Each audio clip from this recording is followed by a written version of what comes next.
જોવા મળે તો ખાસું એક પોઝિટિવ એક્શન હતું. વોલ્યુમ બેઝડ બાઇંગ નંબર્સ જે છે બધા ફ્રન્ટ પર ઇરડા દ્વારા જે જાહેર થયા છે એને લીધે એક આપણને એક્શન જોવા મળ્યું હતું સ્ટોક પર, જ્યાં પ્રોફિટ, એનઆઈઆઈ, એનપીએસ બધા નંબર્સમાં એક સુધાર હતો. એ સમજીએ આપની પાસેથી. ની વાત કરીએ ને તો એનું અગર હું વેલ્યુએશન કમ્પેર કરું પીએફસી કે નો આરઈસી સાથે તો કમ્પેરેટિવલી ઘણું હાઈ છે.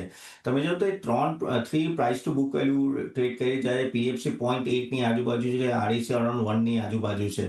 અને ઓફકોર્સ તમે અગર રેવન્યુ ગ્રોથ જુઓ તો ઓફકોર્સ ઈરડાનું વધારે છે, પણ તમે ઘણું બધું પ્રાઇસમાં ઓલરેડી ફેક્ટરિંગ છે. હવે અહીંયાથી એક જ મોટો ઇશ્યુ જે તમારે હંમેશા ધ્યાન રાખવો પડે, કેમ કે ઈરડા ખાસું રિન્યુએબલ કંપનીઝને લોન આપતા હોય છે, અને સોલરમાં આનો એક ટાઈપનો પ્રોબ્લેમ થઈ રહ્યો છે કે ઓવર સપ્લાયનો પ્રોબ્લેમ છે, જ્યાં તે સોલર કંપનીઝ પણ પડી રહી છે. ત્યાં આગળ જો એનપીએસ ચાલુ થયા તો ઈરડાને મોટો ઇમ્પેક્ટ આવશે, અને એ જ એ ડર માર્કેટને છે. એક તો વેલ્યુએશનનો ડર ને આગળ એક એનપીનો ડર, અને મને પણ અહીંયા એ ડર લાગે છે.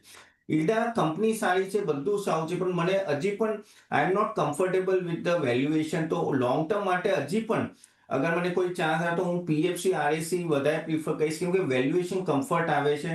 અને ડિસ્કોમના એ લોકોના જે પણ લોન બુક છે એ એવું નથી કે એટલા ખાલી રિન્યુએબલ્સ પર છે, એટલે ત્યાં મને કેશ ક્રંચનો એટલો પ્રોબ્લેમ નહીં થયો જેટલો ઈરડામાં દેખાય છે. એટલે મારા હિસાબથી આઈ થિંક એના અલ્ટરનેટિવ પર ફોકસ કરું, કેમ કે ત્યાં હજી પણ વેલ્યુએશન કમ્ફર્ટ છે. અહીંયા હા શોર્ટ ટર્મ મુવમેન્ટ રહેશે, પણ long term I think valuation comfort ત્યાં દેખાય છે મને પીએફસી આરઈસી. તો કમ્પેર ટુ ઇરડા આ સ્પેસમાંથી આરઈસી, પીએફસી પર એક ફોકસ તમે લોંગ ટર્મ માટે રાખી શકો છો. એ સાથે